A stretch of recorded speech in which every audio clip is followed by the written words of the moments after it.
Daivam Boyatra Bhutarat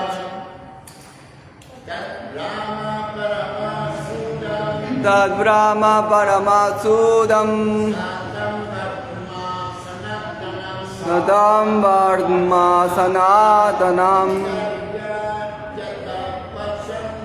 Vigarya Yata Pasandam Daivam Boyatra Bhutarat Tad Brahma Paramam Sudam Satam Varna Sanatanam Vigarhya Yatas Pasadam Pasandam Daivam Boyatra Bhutarat. Right. Tat Brahma Paramasudam Satam Varma Sanatanam Vigarhya Yata Pasandam Daivam Boyatra Bhutarat. Ta es Brahma Veda Paramam Supremo Sudam Puro Satam de las personas santas Varma Sendero Sanatanam Eterno Vigarya Blasfemar Yata debéis ir Pasandam al ateísmo Daivam deidad Va vuestra Yatra ¿dónde? Bhutarat el señor de los Budas. Traducción. En verdad que vosotros.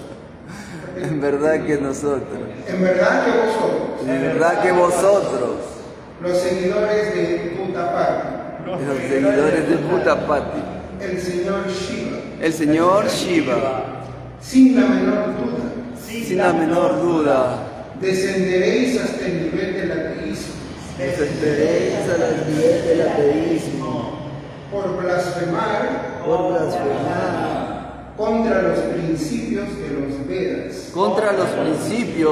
los Vedas. Que son el sendero puro. Y supremo de las personas santas. Significado por su divina gracia hace Bhaktivedanta Maharaj Srila Prabhupada. Aquí se describe al señor Shiva como Bhutarat, los fantasmas y los que están bajo la influencia de la modalidad material de la ignorancia reciben el nombre de Bhutas, de modo que Bhutarat se refiere al líder de las criaturas situadas en el nivel más bajo de las modalidades materiales de la naturaleza. Otro significado de Bhuta es todo ser nacido o cosa producida, de manera que en ese sentido se puede considerar al señor Shiva como el padre del mundo material. Por supuesto, en el verso Bhrigu Muni habla del señor Shiva como líder de las criaturas más bajas. Las características de los hombres de más baja clase se ha enumerado ya. No se bañan, se dejan el pelo largo y son adictos a las drogas, el alcohol, el tabaco, etc.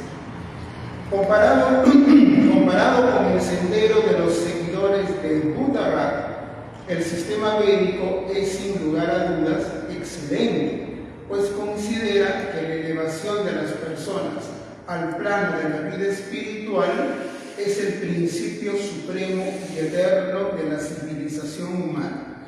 Quien critica los principios védicos o blasfema contra ellos cae al plano final del ateísmo. Voy a repetir de nuevo.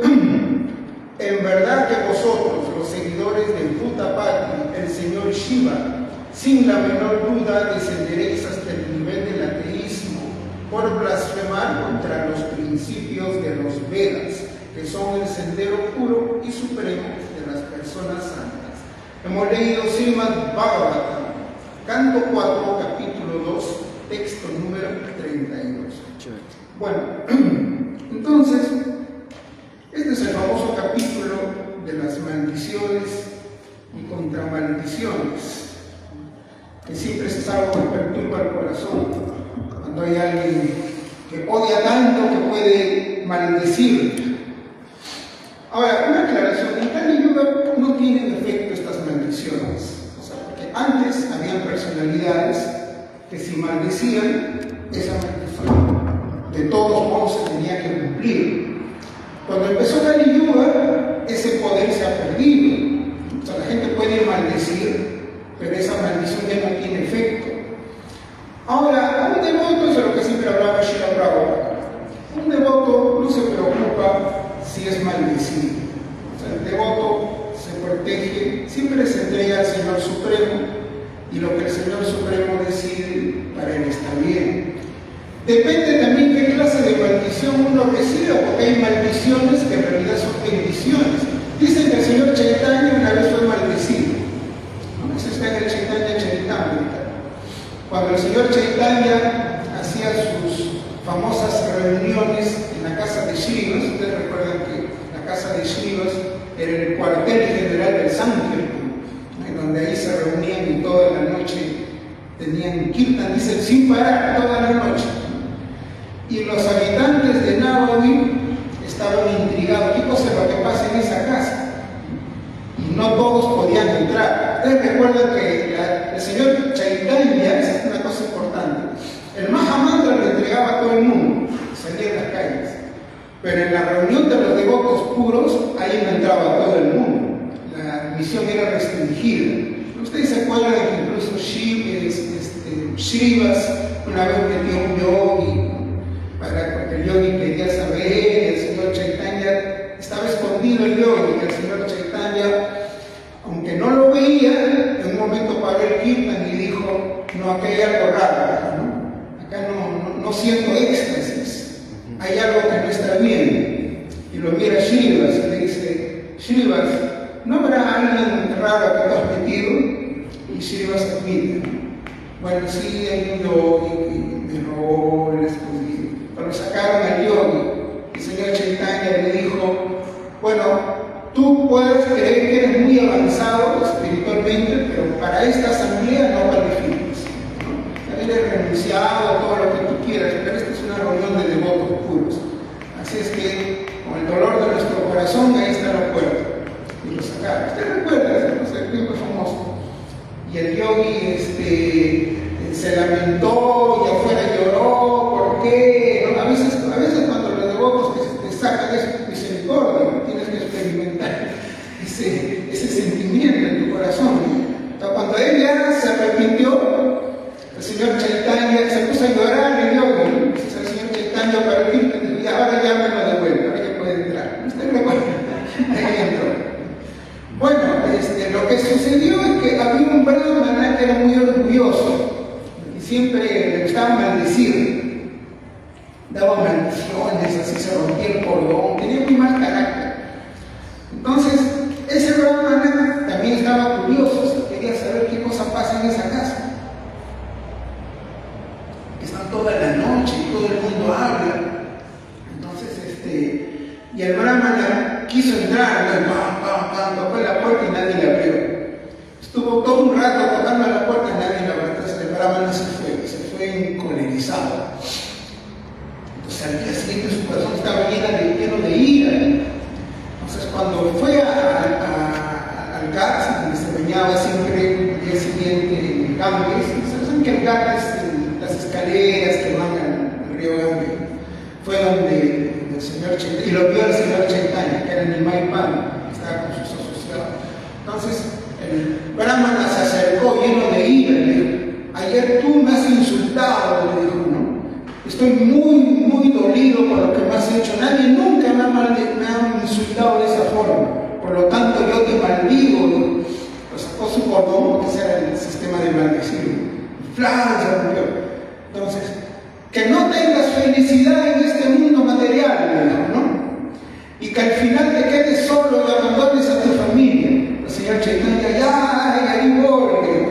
Entonces, el señor Chaitanya aceptó la maldición. Imagínense qué ridículo insultar a Dios, maldecir a Dios. Pero esa maldición, el señor Chaitanya la experimentó como favorable para tu servicio devocional. O sea, porque él había pensado en su conciencia, yo en algún momento voy a tomar sannyasa y voy a renunciar. Entonces el señor Chaitanya lo aceptó. Entonces Srila Prabhupada cuando comenta esto nos dice, bueno, depende del tipo de maldiciones que uno recibe. Hay maldiciones que hasta son ridículas o que pueden ser dolorosas para alguien apegado a lo material, pero si son benéficas para tu avance espiritual, ¿por qué no? Que pierdas todas tus riquezas. Claro, para un materialista es terrible, pero para alguien que esté interesado en avanzar en la vida espiritual, no, entonces uno lo acepta. Sin embargo, las maldiciones que se lanzan aquí sí son terribles, si uno analiza lo que se dice, ¿no? Porque no apuntan a la riqueza, ni a las posesiones, ni a la felicidad material. Estas maldiciones sí nos deberían preocupar, que pierdas tu conciencia espiritual, que desciendas hasta el nivel del ateísmo. Son maldecidos los shivaístas, vas a descender hasta el nivel del ateísmo, que te desvíes del sendero de los Vedas. Entonces se explica que como resultado de estas maldiciones se pervierte también la casta brahmana. Primero, en esta maldición es para los shivaístas, pero en los textos anteriores los brahmanas han recibido maldiciones que explican por qué hay brahmanas materialistas y degradados, ¿no? Porque estas maldiciones tienen efecto. Entonces, ahora, Srila Prabhupada, cuando habla de estas maldiciones, porque de último un devoto para estar avanzado o caído en su vida espiritual, uno no está supeditado a que se recibe estas maldiciones, ¿no? Entonces, un devoto está protegido. Pero se explica que por estos pasatiempos, porque cuando hay un gran rishi, que a veces maldice, estas maldiciones no son por casualidad, determinan que algo tiene que ocurrir, como el niñito Shringi, que maldijo a Maharaj Parishi para que muera en 7 días, mordido por una serpiente alada. Entonces, con una maldición que de todos modos se tenía que cumplir. A pesar que ese niño no tenía grandes cualificaciones brahmínicas, pero debido a que había heredado el Brahmateya, el Punya Brahmateya, el poder brahmínico, esa maldición tenía efecto. Debido a que el niño lo pronunció, entonces se tenía que cumplir. ¿Pero qué determinó? Que toda la casta brahmana se tuvo que degradar. Por esos motivos que en Kali Yuga los brahmanas ya no tienen el poder de maldecir, perdieron el poder de maldecir. Okay. Antes de Kali Yuga, los brahmanas podían maldecir si merecen. Ese era el poder de los brahmanas, porque los brahmanas no manejaban armas, no tenían un poder material. Su poder era un poder moral, un poder espiritual, que llegaba al punto que podían maldecir. Evidentemente, maldecían a alguien como por ejemplo el rey Vena, el caso más famoso, que era un rey Kshatriya, pero que se había desviado de los principios védicos. Entonces en Kali Yuga lo pierden. Hay otro caso famoso, que eso está en el Vishnu Purana. Miren, siempre los devotos hacen la pregunta si se pueden leer otros Puranas. A veces preguntan, ¿por qué solo estamos leyendo el Bhagavad Purana? ¿Por qué no leemos otros Puranas? Si ustedes van a India, van a ver que está a la venta Vishnu Puranas, los otros Puranas. Yo recuerdo cuando tuve esa bendición de poder ir a Vrindavan. Entonces, en una librería en el centro de Vrindavan, el librero, que yo iba siempre compraba libros de mantras. Dijo, ¿pero por qué no compras más? Y me dijo, mira, ¿qué más tienes?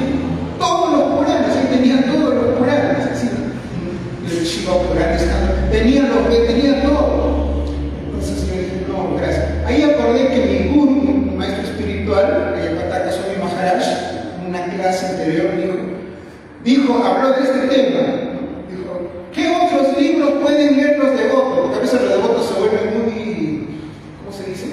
Muy inquisitivos, muy curiosos, ¿no? Intelectualmente. Dicen, ¿por qué tan pocos libros? Dicen, queremos leer más. A veces es peligroso leer más de lo cuenta. Depende de qué cosa vas a leer también. Por ejemplo, los Puranas de Shiva no es bueno leerlos, porque la instrucción que dan es para gente de moderada ignorancia, que nos puede confundir. Entonces, mi maestro espiritual, Satyagya Pataka Swami, pueden leer el Vishnu Purana. Vishnu Purana pueden leer. Y de los Sandarbhas, el Tattva Sandarbha. El Tattva Sandarbha, que es pura filosofía, de introducción a la epistemología védica, muy bonito. Y de los Puranas pueden leer el Vishnu Purana. O sea, yo me acordé ahí en Vrindavan. ¿Tienes Vishnu Purana? Sí, y me vendió un Vishnu Purana, que es una traducción del siglo XIX, no es de un devoto, es de un sanscritólogo británico del siglo XIX, un tal Wilson. Bueno, menciono eso porque ahí en ese Purana, Vishnu Purana, se menciona que también para que Kali Yuga pueda aparecer, o sea, para que Kali Yuga aparezca, tienen que darse las condiciones. Las condiciones tienen que ser desfavorables. Los brahmanas se tienen que descualificar, ¿no? Los reyes tienen que volverse caídos, ladrones, sinvergüenzas, etc., ¿no? Las mujeres pierden su castidad, o sea, tienen que darse ciertas condiciones, si no Kali Yuga no puede entrar. La personalidad de y sobre todo, tiene que aparecer el oro, la moneda de oro, porque dicen que donde hay oro, bueno, ahorita no circula el oro. Dicen que hace 100 años atrás, por lo menos en este país, en Perú, circulaba el sol de oro, ¿no? ¿Usted se acuerda, Prabhu? No creo que sea. Pero usted recuerda haber escuchado de eso, ¿no? Que era un sol, bueno, y en la mayoría de los países la moneda era de oro. Ahora nos hemos degradado tanto que ni el oro circula. Son monedas que están respaldadas por un banco, el Banco Central de un país. Bueno, entonces el Bhagavatam dice que donde circule el oro va a haber la maldad, la falsedad, la hipocresía. Entonces esas condiciones tienen que aparecer para que aparezca la era de Kali. Si no están esas condiciones no aparecen. Entonces en el Vishnu Purana se explica que el señor Vishnu, con motivo de que los semidioses y los demonios habían peleado, pero resulta que los demonios se habían vuelto piadosos. ¿Ustedes se han dado cuenta de ese fenómeno que a veces hay demonios? No, a veces la gente se confunde con ciertas cosas. Yo escucho mucho a las personas, y eso me preocupa, que se ponen a glorificar a Adolf Hitler, ¿no? Porque dicen, no, Hitler no era tan malo. ¿Cómo que no era tan malo? Es que ese hombre mató a 6 millones de personas. No, bravo, que le gustaban los Vedas, ¿no? Leía los Vedas, se había puesto la suástica en su brazo, cosas así, ¿no? Y resulta que porque a Adolf Hitler le gustaban los Vedas y se había puesto su suástica en el brazo, e incluso creo que había recibido, había mandado gente a la India, algo así, se había vuelto una gran persona. Pero se dice que a los demonios más poderosos les gustan los Vedas. Los demonios de bajo nivel odian la religión, los Vedas, pero los demonios de más nivel tienen un vínculo con la cultura védica, pero pervierten el significado de los Vedas, ¿no? Entonces sucedió que en una pelea de semidioses y demonios, los demonios se dieron cuenta que para derrotar a los semidioses tenemos que ser caritativos y seguir los Vedas, ¿no? Hay una forma demoníaca de seguir los Vedas. Entonces, ¿cuál es esa forma demoníaca de seguir los Vedas? Esa forma es seguir los principios védicos, hacer muchos yagyas, dar caridad, etc. Pero tu objetivo no es ni servicio devocional ni la liberación de este cuerpo. Es más, Srila Prabhupada ha declarado, eso está en el 6º canto del Bhagavatam, que hay 2 tipos de Varnasram. Hay un tipo de Varnasram devocional, que es el que seguimos nosotros, que se llama, ¿cómo se llama? Daiva Varnasram. Daiva o Daivi Varnasram. Y hay un Varnasram demoníaco, dice Srila Prabhupada. 6. Está en el canto 6, capítulo 2, texto 25. Entonces, ¿y cuál es la explicación? ¿Por qué hay un Barnásar demoníaco? Porque al inicio de la era de Cali vinieron personalidades ateas, mayavanis, que los Vedas lo explicaron de una manera espiritual. Por eso Srila Prabhupada quería que los devotos estudien los 6 sistemas de filosofía védicos. Esa instrucción está. No para cualquier devoto, un devoto nuevo no, pero si eres ya tiene segunda iniciación y es un brahmana predicador, Srila Prabhupada dijo, deben estudiar los 6 sistemas de filosofía védica para que entiendan el pensamiento mayavadi, ¿no? Karma Mimamsa, Vaisheshika, los Yoga Sutras de Patanjali, está ¿cuál más? Nyaya, está el Vedanta en su explicación impersonal. Entonces, esos son escuelas impersonalistas de los Vedas, y seguir esas instrucciones es seguir el sendero demoníaco del Varnasca. Bueno, entonces, como les decía, los demonios se dieron cuenta, para derrotar a los semidioses tenemos que seguir los Vedas, porque no hay otra. Tenemos que hacer yagyas, tenemos que dar caridad, tenemos que ser, en fin, cumplir todos los ritos médicos. Y lo hicieron y derrotaron a los semidioses. Entonces, los semidioses, todos con la cabeza agacha, buscaron al señor Vishnu. Señor Vishnu, les cuentan su situación. Hemos sido derrotados por los demonios, se han vuelto muy poderosos. Entonces, el señor Vishnu dijo: no se preocupen, yo voy a hacer que pierdan su fe en los Vedas. Ellos los han derrotado porque ahorita tienen mucha fe en los Vedas, no con la comprensión correcta, pero tienen muchísima fe en los Vedas. Puede ser que pierdan su fe. Entonces, con su energía creó un sannyasi falso. También dicen que esa es una de las razones por las cuales se pervirtió el ashram de sannyas en Kali Yuga, con algunos pseudo sannyasis que no son auténticos.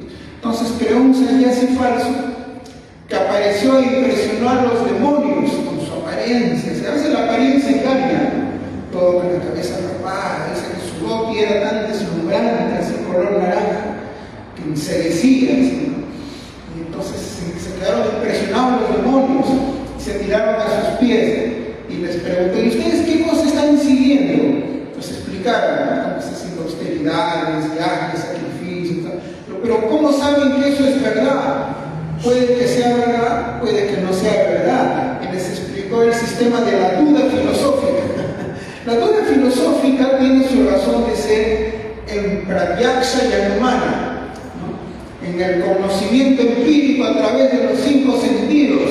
Si yo quiero saber una información a través de mis 5 sentidos, ¿no? Si por decir, si para un Narayan está en esta sala, ¿qué hago? Yo confío en mis ojos, lo veo. Pero un Narayan está en esta sala. Pues, esa información es suficiente.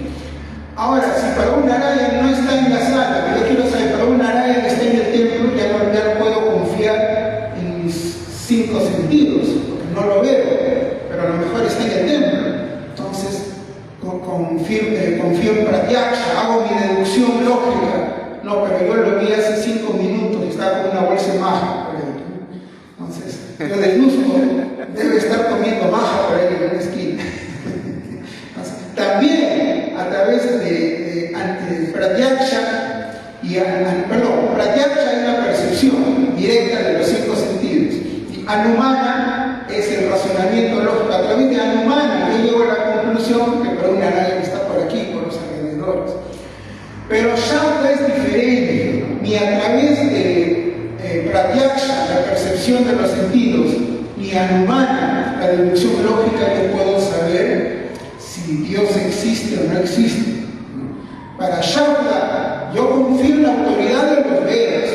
Los Vedas declaran: Vishnu existe y esta es su forma, y su forma es absoluta. Yo no puedo dudar, porque es un conocimiento que no lo voy a poder resolver ni a través de la percepción ni a través del razonamiento, solamente aceptándolo en mi corazón. Bueno, entonces este sannyasi introdujo el principio de la duda, que, como repito, no es malo dudar si vas a trabajar en humano, ¿no? Para hacer este tipo. O sea, por eso a veces se dice como que los Hare Krishna son fanáticos, porque te dicen, no, ríndete al maestro espiritual. Claro, es verdad, puede ser que hay algunos devotos que prediquen en un estilo fanático, ¿no? Y cuando alguien escucha ese tipo de prédica, uno lo asocia, esto se parece a esa prédica de esos fanáticos así cristianos, ¿no? Ten esto, si no te vas a ir al infierno. Ese tipo de prédica. Nosotros no acostumbramos a hacer ese tipo de prédica. O crees en esto o estás condenado para toda la eternidad. ¿Sí? Esa es una prédica, como le dicen, extremista, una prédica fanática. Entonces, a veces alguien se confunde cuando un devoto no explica bien, ¿no? Cuando un devoto expresa dudas, entonces uno debe explicarle, tus dudas son buenas. Es más, cuando uno viene ante el maestro espiritual, eso dice Srila Prabhupada, uno tiene que probarlo para saber si es fidedigno o no es fidedigno. Y eso está muy bien, ¿no? Uno no puede tirarse al piso porque, me gustó, no sé, su mirada, cómo camina, y eso es como un poco infantil. Rendirte a un guru porque te impresionó por la mirada, por la forma como se rapó y cosas así, es muy artificial, ¿no? Prabhupada, tienes que probarlo, hazle preguntas, ¿no? Srila Prabhupada, cuando se encontró por primera vez con Srila Bhaktisiddhanta, y Srila Bhaktisiddhanta ni bien lo vio, ¿no? Le dijo, tú que pareces un joven educado, de buena familia, ¿por qué no estás predicando la conciencia de Krishna a las personas occidentales? De frente lo probó, antes que Srila Prabhupada se terminara de sentar en el piso, de frente le dijo, ¿tú por qué no estás predicando si yo veo que eres un joven que tiene educación? Srila Prabhupada, cuenta Srila Prabhupada, ¿no? En esa época el seguidor de Gandhi, ¿no? Y Srila Prabhupada dijo, pero ¿cómo voy a predicar si somos un país sometido al imperialismo británico? Primero tenemos que volvernos una nación independiente y recién con esa fuerza vamos a predicar. Esa fue la respuesta que Srila Prabhupada le dio. Entonces, con mucha calma y mucha paciencia, Srila Bhaktisiddhanta le explica todas esas condiciones políticas, colonialismo, imperialismo, esas son relativas, esas se destruyen, y le explica la verdad del ser, la verdad de tal forma que Srila Prabhupada se quedó impresionado y se rindió. Pero al principio uno debe ser argumentativo, ¿no? Que uno sea inquisitivo, uno sea argumentativo y uno tenga dudas.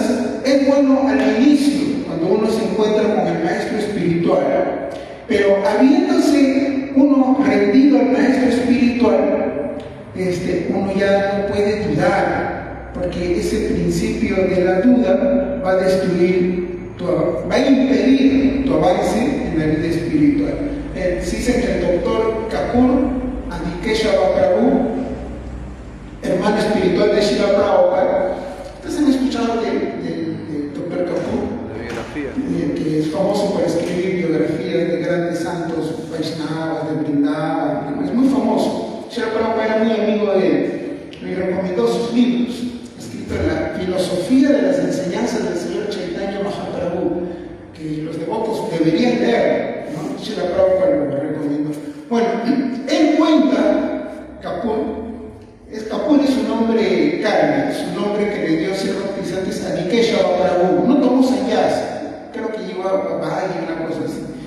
Entonces, él cuenta que él era Mayavadi y tenía solo 21 años y ya tenía un doctorado en filosofía por la Universidad de Allahabad, y era muy orgulloso, y era un Mayavadi impersonalista.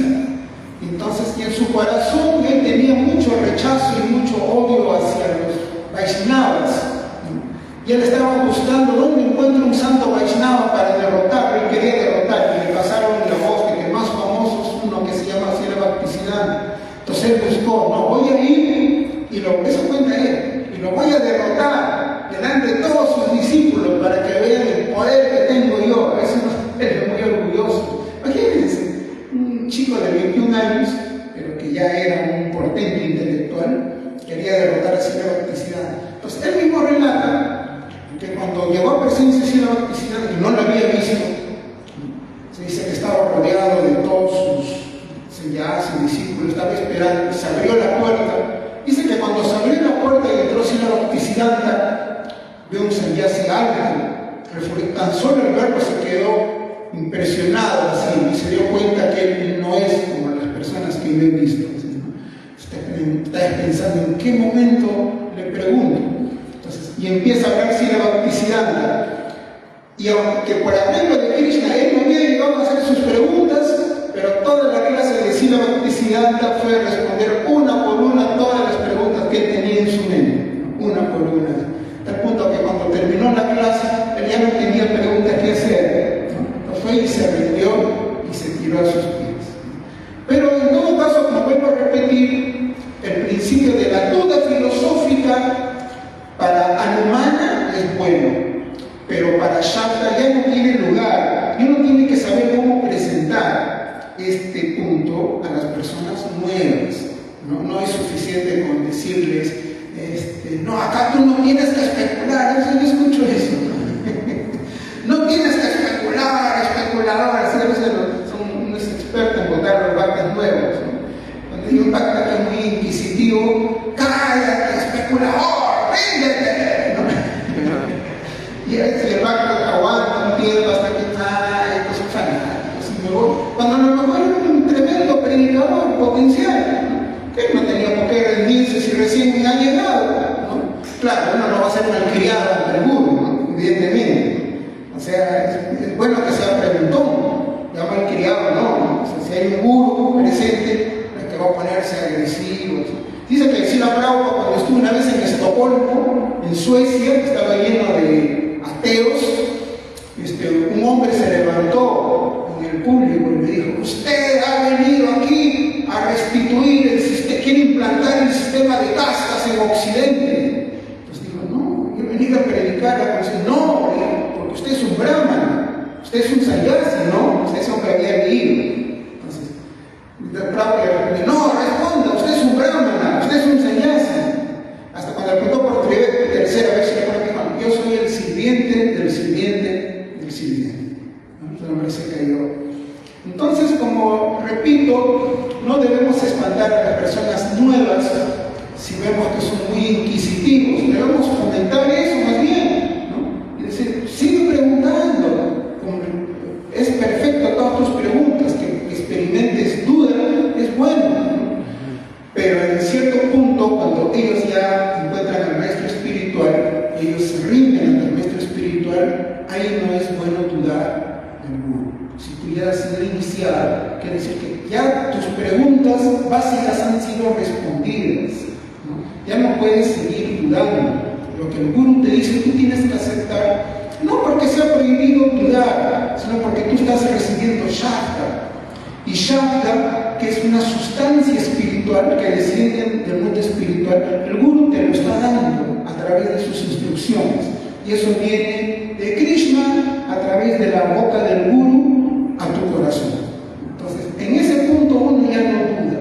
Pero al principio, no solo que no es indebido, sino que es recomendado dudar al inicio, ¿no? Quien experimenta sus dudas, pero en cierto momento no. Bueno, entonces, aquí el señor Vishnu manifestó un sannyasi falso, que no era verdadero, para ir donde los demonios que se habían vuelto fieles a los Vedas, y les implantó en su mente la duda filosófica a los Vedas, ¿no? Le dijo: esto será verdad, no será verdad, esto será cierto, será falso, esto como ustedes saben que es así o no es así.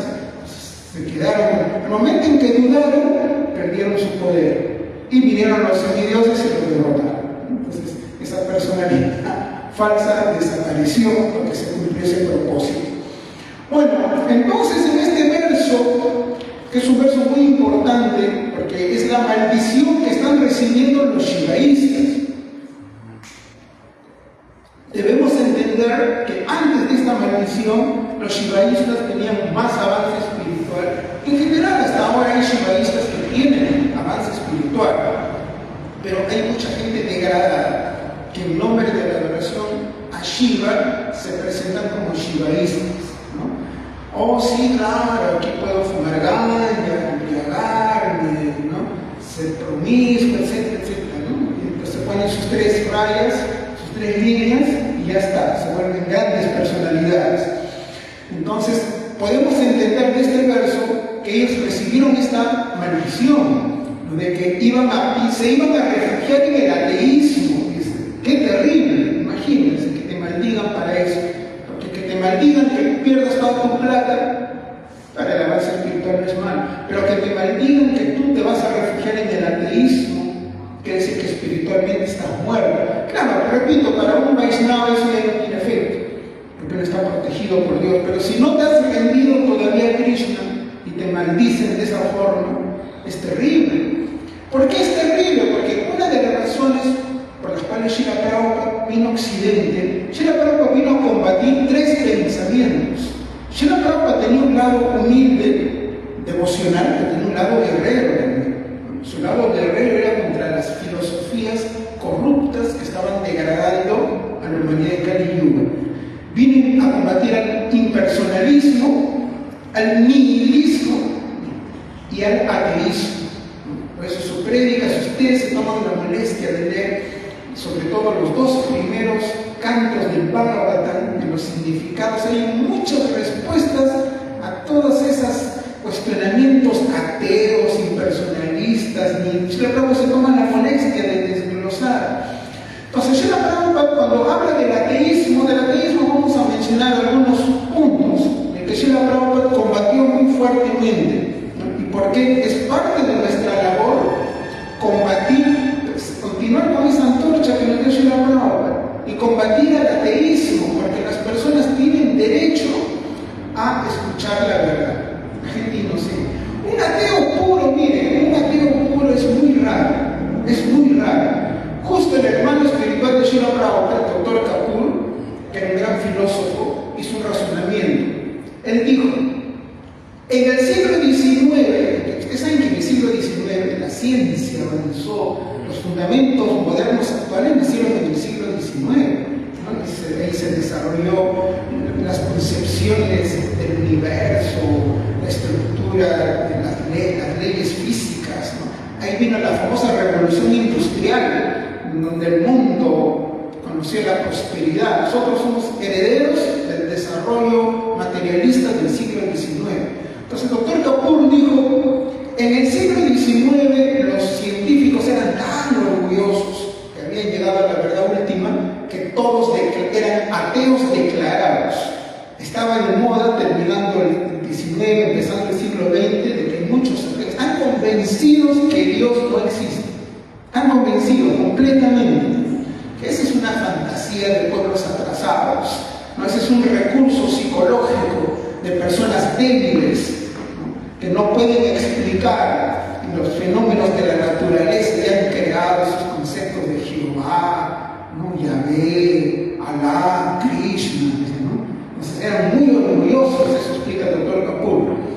Pero en el siglo XX la ciencia progresó tanto que descubrieron las bombas atómicas, entonces sintieron que las cosas se le iban de las manos, con la energía nuclear ya no podían explicar. Y sobre todo dice cuando se pusieron a examinar las partículas subatómicas. Ustedes que se recuerdan haber estado en el colegio cuando hablan de los átomos, electrones, neutrones, positrones, ¿ustedes recuerdan, no? Dice que cuando los físicos empezaron a examinar el comportamiento de las partículas subatómicas, vieron que sus leyes, las leyes de Newton, ya no se cumplían ahí, ¿no? Por ejemplo, en nuestro mundo físico que percibimos, sabemos que un mismo objeto no puede estar en 2 lugares diferentes al mismo tiempo. Si yo veo aquí a Praveen Narayan, no puede estar allá afuera, tiene que estar acá, ¿verdad?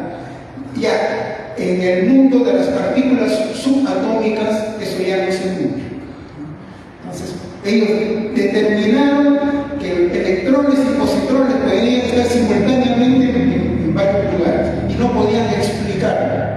Entonces, ahí es donde viene el famoso principio de incertidumbre de Heisenberg o cosas así que ustedes deben haber escuchado. Entonces, el doctor científicos del siglo XX se volvieron más humildes. Ya no declararon soy ateo, ahora es no, soy agnóstico, eso es lo que está de moda. Y a nivel de los intelectuales también es lo mismo. Es raro que tú te encuentres con alguien que diga soy ateo, ¿no? Antes había. Ahora, no, soy agnóstico. Como al señor Vargas Llosa, ilustre personalidad peruana, que una vez en una conferencia y dijo, ¿usted cuál es su creencia? Soy agnóstico. ¿Y por qué es agnóstico? Le pregunto, ¿no? Yo dejé de creer en Dios y en la religión, y con toda una historia muy triste, muy emocional, pero que se remitía que cuando era niño vio que los monjes que lo cuidaban, los sacerdotes en su colegio, no eran puros, ¿no? Sino como que tenían vicios, cosas desagradables. Bueno, era una razón emocional por la cual él se volvió agnóstico. Bueno, entonces muchas personas, la gran mayoría de las personas, son inocentes. Entonces, ellos tienen derecho a recibir la información teísta en contra de esa propaganda atea y agnóstica que están siendo bombardeadas. Por eso se dice que nosotros, cuando nos dicen que no debemos asociarnos con los ateos, porque esa es una recomendación que da el señor Chaitanya Mahaprabhu, alguien podrá decir, bueno, gracias a Dios, yo no tengo ningún ateo entre mis amigos. Puede ser que no tengas un ateo declarado, pero eso hay que extenderlo a no te asocies tampoco con ideas ateas, ni ideas agnósticas, ¿no? Porque ahora con la cultura de internet, ¿no? Con la cultura de las redes sociales, circulan tantas cosas, tantas patrañas, tantas cosas raras, y todo el mundo está viendo todas esas cosas que inconscientemente uno puede estar repitiendo ideas que en su fundamento y en su origen son ateos, ¿no? Y que uno tiene que ser muy cuidadoso con eso. Bueno, entonces, ¿qué es lo que dijo Srila Prabhupada con respecto al pensamiento ateo? Dijo, para los ateos, Dios solo se les va a aparecer en el momento de la muerte. O sea, la muerte va a ser el momento en que ellos van a ver a Dios, porque la muerte es una manifestación de Dios. No importa que ellos nieguen a Dios con todo su ser, con toda su energía, Dios se les va a aparecer como su representante, la muerte en sí. Por eso está ese famoso verso del Bhagavad Gita, yo soy la muerte que todo lo devora, ¿no? Esa frase se ha vuelto bien famosa a raíz de esa película que ha salido de Oppenheimer, el hombre que dirigió el proyecto para la bomba atómica.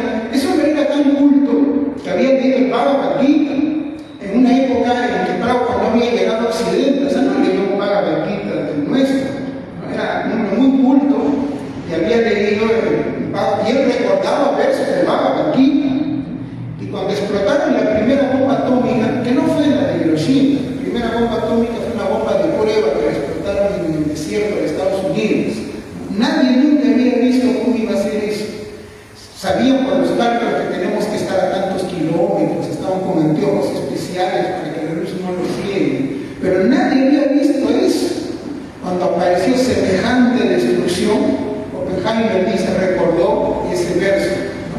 En donde Krishna le muestra a Arjuna su forma universal, y se dice que Arjuna se quedó sin voz y le dijo, ¿quién eres? Yo soy la muerte que todo lo devora y he venido a destruirlos a todos. Entonces, Srila Prabhupada dice, esa va a ser la forma como los ateos van a ver a Dios, a través de la mujer. Luego, ¿por qué Srila Prabhupada combate tanto al ateísmo? Dice, los ateos no creen que este universo tenga una creación divina. No pueden aceptar que el universo ha sido creado por Jehová, Yahvé, por Vishnu. Si no creen en la explicación que da la Biblia, ¿no? Que Dios creó el mundo en 7 días y moldeó al humano, esa explicación realmente no es falsa, ¿no? Sino que es, digamos, resumida para cierta mentalidad. Si la Prabhupada dice, mucho menos van a creer cuando uno les dice que el universo apareció del ombligo de Vishnu. Cuando uno les dice que Vishnu es una forma gigantesca y que de su ombligo aparece tal y una flor de loto, y van a decir, ¿qué vamos a estar creyendo? Eso es Entonces no pueden creer, no pueden aceptar eso. Y los ateos dicen, bueno, de último, si queremos que hay un Dios, un ser supremo, ¿por qué tiene que ser antropomórfico? O sea, ¿por qué tiene que tener una forma parecida a la nuestra? ¿No? Es absurdo. Ellos son más predispuestos a creer que sea pues, una luz, ¿no? Una sustancia informe. ¿Por qué va a tener así una forma como la nuestra? ¿Sí? Y cuando escuchan las historias de Krishna, ¿no? Como es que Krishna tiene sus amigos, sus actividades, ahí está la prueba, ¿no? Ahí está la prueba. Entonces, es como nosotros, ¿no? Porque si Krishna aparece, desaparece, ¿ya qué diferencia hay entre Krishna y los seres humanos? Entonces, Srila Prabhupada cuando explica, dice, bueno, la diferencia es que nosotros estamos controlados por las tres modalidades. El Señor Krishna es el controlador de las tres modalidades. Por eso los pasatiempos de Krishna, ustedes si los han leído, me imagino que en la noche siempre estamos repasando los pasatiempos de Krishna, aunque da la impresión que esos pasatiempos son parecidos a los de los seres humanos, algo ocurre que de alguna forma se ve que no es humano, como cuando Brahma roba a los pastorcitos y a las vaquitas, ¿no? Para probarlo, y como es que Krishna crea duplicados inmediatamente. Siempre en cada pasatiempo, aunque da la impresión que es un niño, pastorcito, como otros pastorcitos, ocurren cosas extraordinarias, ¿no? Como cuando levanta la colina de Govardhan, cuando mata a los demonios. Eso, entre otras cosas, es una prueba filosófica de que él no está supeditado a las leyes de la naturaleza. Da la impresión, ¿no? Por eso esos pasatiempos de Krishna hay que leerlos con cuidado. A nosotros nos pueden hacer creer en nuestra mente de que estamos viendo algo que nos es familiar. No, o sea, hay algo oculto detrás. Al final Krishna está manejándolo todo. Por ejemplo, eso un ateo no lo puede entender. Luego Srila Prabhupada cuando habla de los ateos dice, los ateos son envidiosos de Dios. Dice, en su mente ellos quieren matar a Dios.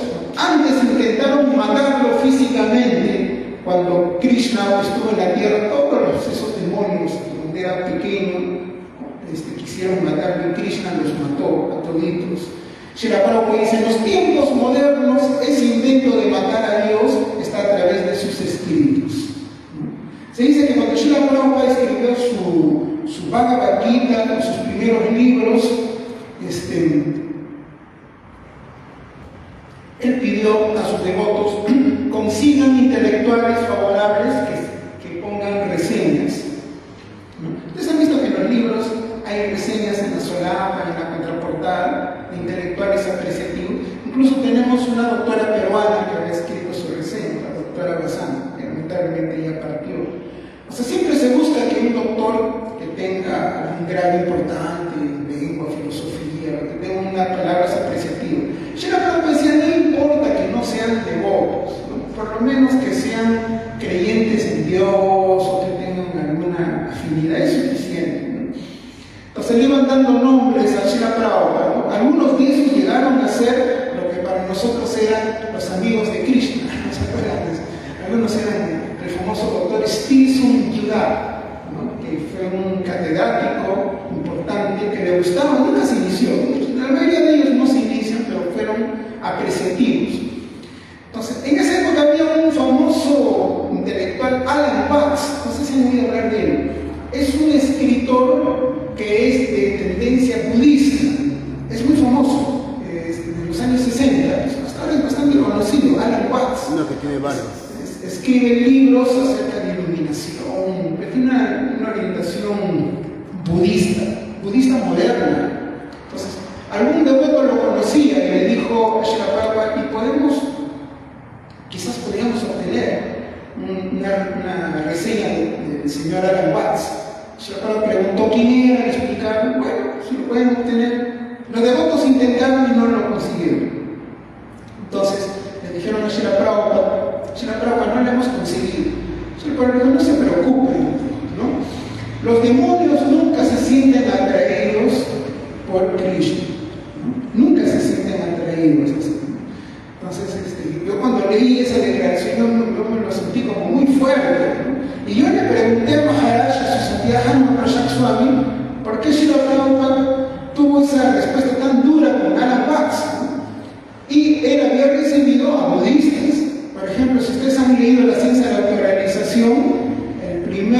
capítulo, la primera historia es un doctor alemán, el doctor Durkheim, que era budista. Entonces, el doctor Durkheim, Srila Prabhupada quedó encantado con el doctor Durkheim. Él exponía sus ideas, pero Srila Prabhupada le dio toda una prédica de alto nivel. Yo le pregunté a Maharaj, ¿por qué Srila Prabhupada hizo esa diferencia? ¿No? ¿Por qué lo trató tan bien al doctor Durkheim, que era budista? ¿Pero por qué fue tan tajante con Alan Watts, que también era budista? O sea, me explicó, Maharaj me dijo, bueno, es que así como hay diferentes tipos de impersonalistas, hay diferentes tipos de budistas. Algunos son ofensivos, otros no lo son, ¿no? Hay algunos que deliberadamente rechazan, odian la forma de Dios y rechazan la conciencia de Cristo. Pero otros podemos decir que son personas que están en el camino, son personas que se están aproximando lentamente a la conciencia de Cristo. Llegó para ellos primero el budismo o el impersonalismo. No todos los impersonalistas son ofensivos.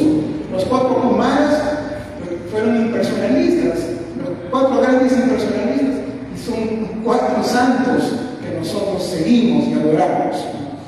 Bueno, luego Srila Prabhupada dice, cuando los gobernantes de las naciones de la tierra son ateos, todo se vuelve un infierno, ¿no? Porque ahí ellos promueven la irreligión. Y dice Srila Prabhupada, el principal deber de un gobernante de una nación no es dar plata, no es dar facilidades materiales, ¿no? Por supuesto que tiene que preocuparse por el bienestar general, no va a permitir que haya hambruna, pero su principal deber es fomentar la religión en su reino. Entonces, el problema es que cuando el líder mismo es ateo, el mal ejemplo de él, su mala energía se expande a toda la nación y todo se vuelve un infierno. Luego dice Srila Prabhupada, hay un principio económico que los ateos no pueden entender, y es que la tierra es un ser vivo. Claro, está de moda hablar eso, ¿no? La tierra, dice que la tierra es un ser vivo. Pero los Vedas dicen que la tierra de hecho es una deidad, es una divinidad que se manifiesta como Bhumi en la forma de una vaca, pero es una divinidad. Dice que la tierra, cuando percibe que los gobernantes son ateos, esconde los granos y procura que haya hambruna. Eso está relatado en los pasatiempos del rey Prithu. Y Srila Prabhupada dice, y los ateos no pueden entender esto. Ellos creen, no, más tecnología, no, más mecanización, más tractores y más granos, así, más fertilizantes, etc. Pero cuando la tierra, que es un ser viviente, percibe que hay ateísmo, ¿no? Entonces esconde, porque hay un ciclo que los Vedas han prescrito para que no haya hambre en la tierra. Eso está en el Bhagavad Gita, ¿no? Ustedes recuerdan, tienen que haber yagas, tienen que haber sacrificios. Pero en la era de Kali, el único sacrificio aceptable es el Sankirtan Yajna. Entonces, si hay Sankirtan Yajna, entonces la tierra se considera satisfecha. De lo contrario, la tierra esconde los granos, los mete en sus sendas, están en el cuarto canto. Srila Prabhupada, que fue testigo de los acontecimientos del siglo XX, él dijo que cuando acabó la Segunda Guerra Mundial, algo que yo no lo he leído en los libros de historia, hay muchas cosas que Srila Prabhupada sabía porque lo vivió en la época. Ustedes no lo van a encontrar en sus libros de historia. Srila Prabhupada dijo que uno de los vencedores de la Segunda Guerra Mundial fueron los comunistas de la Unión Soviética. Pero los comunistas se quedaron en poder de naciones que antes no habían sido comunistas. Y uno de sus principales deberes era concientizar en el ateísmo a esas personas y hacerles perder su fe en Dios. Así la Prabhupada dice que los camaradas comunistas iban en camiones a una aldea pobre y entonces llamaban a toda la gente afuera y les decían, ¿tienen hambre? Sí, ¿no? ¿En quién creen? En Dios, en Jesucristo. Vayan a la iglesia y oren la mitad de Dios, denos el pan nuestro de cada día. Entonces iban ahí. Cuando salían, ¿ya oraron? Sí. ¿Dónde está el pan? No está. Ya, ahora órennos a nosotros. Entonces, eso cuenta Srila Prabhupada. Parece broma, por eso pues le oraron, hermanos comunista, denos el pan nuestro cada día. Camaradas, aquí está el pan, ¿no? Les abrían sus camiones y distribuían el pan. Parece tan, ¿cómo se dice? Tan simple, no tan brutal, pero es tan efectivo. Si tú regalas pan, puedes hacer perder la fe incluso de las personas que no tienen su fe sólida. Por eso, si la Prabhupada aconsejó, no debemos asociar, debemos cuidarnos de asociarnos con personas ateas, a menos que sea para predicar. Pero en ese caso, debemos estar convencidos que tenemos la capacidad de convencer a esa persona atea, no voy a hacer que ocurra lo contrario, ¿no? Por eso se dice que el gurú, para actuar como maestro espiritual, actúa desde la plataforma Madhyamaka, ¿no? Entonces ahí leí, por ahí en internet me mandan cosas raras así, ¿no? Hay gente que critica y dice que ISKCON ha declarado que todos sus gurús están en el nivel Madhyama. No, ISKCON no ha declarado que los gurús están en su nivel Madhyama. Porque Srila Prabhupada ha dicho que un gurú, para poder ser gurú y maestro espiritual, tiene que actuar en la plataforma Madhyama. Incluso si es un Uttama Adhikari, tiene que descender a la plataforma Madhyama. ¿Por qué característica tiene un Madhyama? Un Madhyama, cuando ve el público, discrimina y clasifica. O sea, discriminar no es malo si es para predicar. Observa, bueno, este es piadoso. Y se ve cuando vienen personas nuevas. Uno observa, aparecen personas que se sienten muy atraídas espontáneamente. Este se ve que es inocente, este se ve que es ateo, este se ve que es devoto, él puede hacer esa clasificación. Entonces, nosotros debemos desarrollar esa cualidad y esa característica también. Predicar a las personas inocentes, debemos apartarnos de los ateos declarados. O sea, quien es ateo declarado, debemos guardarnos de su asociación. A menos que sea, como repito, una especie de ateo, pero porque está en el proceso de convertirse en teísta, que puede haber también, esperando que haya un contacto con una piedra de toque, pero en ese caso debemos tener esa capacidad de convencerlo en la conciencia de Cristo. Pero finalmente, como hemos leído en ese texto, ahí se está describiendo las características inauspiciosas de esos seguidores de Shiva. Se dejan el cabello largo, no se bañan, no se afeitan, no son cuidadosos en su apariencia. Srila Prabhupada se preocupó mucho, la mayoría de los primeros discípulos de Srila Prabhupada tenían todos ese perfil, porque predicó en la era hippie. Como predicó en la era hippie, si ustedes observan en YouTube, están esos videos de los primeros discípulos de Srila Prabhupada. Y cuando uno ve, uno se queda impresionado cómo Srila Prabhupada fue tan paciente, siendo un santo Vaishnava, en una asamblea donde están todos intoxicados. Claramente se ve que están intoxicados, todos sucios, greñosos, con el cabello largo, sin bañar, como dignos representantes de la era de Kali, como decía Srila Prabhupada. Pero Srila Prabhupada, siendo un patita pavana, un Uttama Adhikari, él podía ver el potencial en cada uno de ellos. Y cómo es que los pudo transformar en devotos puros, en devotos muy avanzados, a tal punto que él declaró que el señor Chaitanya me envió a algunos de sus asociados para que me ayuden a expandir este movimiento de Sankirtan. Eso dijo Srila Prabhupada, que varios de sus primeros discípulos, aunque aparecieron de esa forma camuflada, podían parecer, cuando vemos a veces fotos de nuestros maestros espirituales, cuando recién llegan a la conciencia de Krishna, no se les ve muy devocionales. Pero cuando uno sabe en lo que ellos se convirtieron, uno entiende, wow, qué tal misericordia. Almas puras, como parte del pasatiempo del señor Chaitanya Mahaprabhu, nacieron en Kali Yuga, ¿no? En la tierra de los Melechas, Melechadama, para ayudar a revivir la conciencia del Krishna. Bueno, es lo que tenemos que decir por ahora. Muchas gracias por su atención. No sé si hay alguna pregunta. Quería saber, ¿cómo se llama el sannyas que le engañó a los demonios? No le dan nombre. El Vishnu Purana siempre le da un nombre. Ahí está en el Vishnu Purana. Ahí está descrito la personalidad engañosa, la confusión engañadora. Puede averiguar en sánscrito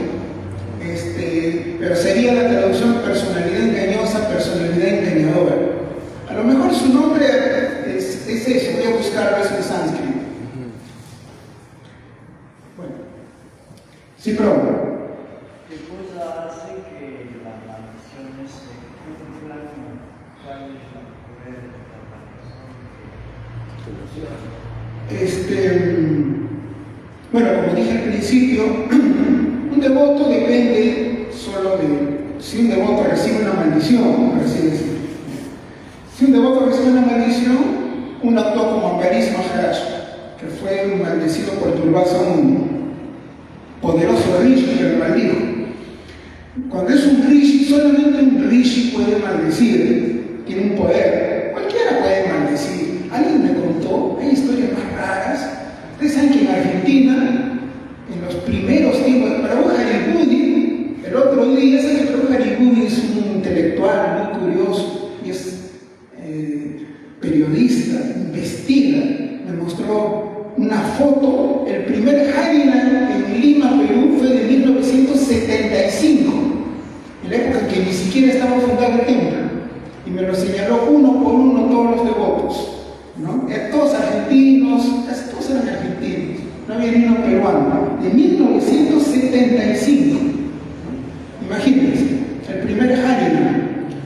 Entonces, bueno, el templo de Buenos Aires se fundó en 1972. Lo fundó un devoto canadiense que era Sanyas, que lamentablemente abandonó tanto su asana como que se ha apartado. Esos devotos siempre tienen su mérito, ¿no? Esos devotos pioneros, así se hayan apartado, así aparentemente no estén en una actitud devocional. Lo que ellos hicieron es invaluable y queda para la eternidad. Entonces dicen, en esa época, en los años 70, creo que fue por el 76 o 77, no recuerdo, era la Junta Militar Argentina, que eran fascistas, y estaban aliados con la Iglesia Católica, no les gustaban las sectas. Entonces cayeron una noche al templo de Buenos Aires. Entonces dicen que cuando entraron al templo, pero eso me cuentan, ¿no? Salió un devoto brahmana, dijo: ¡Sudra, los malditos! Sacó su color. Está bien eso para el teatro. Eso ya no tiene efecto en Kali Yuga, ¿no? O sea, a cualquiera puede hacer eso, puede hacer un teatro, te maldigo, no hay brahmaterias, ese brahmaterias se perdió en Kali Yuga. Entonces, un devoto no tiene por qué preocuparse. Un devoto depende de la bendición de Krishna. Y si a veces ocurre que hay un gran rishi que todavía puede haber, que lanza una maldición, esos rishis no son ignorantes. Si esos rishis lanzan una maldición, así parezca injusta, hay un pasatiempo, hay un propósito, algo tiene que cumplirse. Pues igual ahí uno no puede hacer nada. Entonces nosotros no maldecimos, bendecimos, ¿sí? ¿No? Si es posible, a veces nos dicen, pero una bendición, y la verdad uno no está cualificado. Pero si alguien tiene fe en uno, oh, está bien, ¿no? Que te vaya bien en tu vida espiritual, uno bendice, uno no maldice. Bueno. Prabhu Lilakanta está haciendo una pregunta por eso. Sí. Dice, Prabhu, ¿cómo hacer con las personas que no comprenden el Mahamantra? Igual que lo canten, así no lo comprendan, va a tener un beneficio y en algún momento lo van a entender, pero igual que lo están cantando. Sí, Prabhu. Y respecto a los brahmateas, a los puños de los brahmanas, las personas, los devotos que están dedicados a realizar actividades espirituales, reúnen puña, ¿no? Eso se puede decir que un brahmana Vaishnava tiene brahmateas y por ende tal vez también puede maldecir. Bueno, yo leí en una explicación que es de Vishwanath Chakravarti Thakur que hay dos tipos de puña. Hay un puña piadoso y hay un puña devocional. Un puña piadoso es realizar buenas actividades piadosas y te generan un puña piadoso. Mientras que un puña devocional es realizar actividades devocionales y te genera un buen servicio devocional que vas a recibir beneficios espirituales. Pues ahora, en cuanto a que uno acumula un brahmateyas por darle un nombre, finalmente cuando se emplea en brahmateyas se refiere a esa capacidad de tener un poder que ya no es únicamente espiritual. O sea, ahora siempre siempre va a haber ese poder espiritual, ¿no?, que tú vas a tener. Y si tú eres avanzado espiritualmente, siempre puedes tener ese poder de bendecir. Pero los brahmanas antes tenían un poder que ya no era únicamente espiritual, era material. Podían hacer que se transforme la materia, por así decir. Podían lanzar esos famosos brahmastras. Astros, eso ya manipulaban la energía cósmica. Eso se ha perdido. Y es mejor que se haya perdido, porque eso en manos de gente descualificada es peligroso. Se puede destruir el mundo, se puede destruir el universo. Entonces actualmente ya no. El Brahma Tega se emplea sobre todo a ese poder material de mover la naturaleza.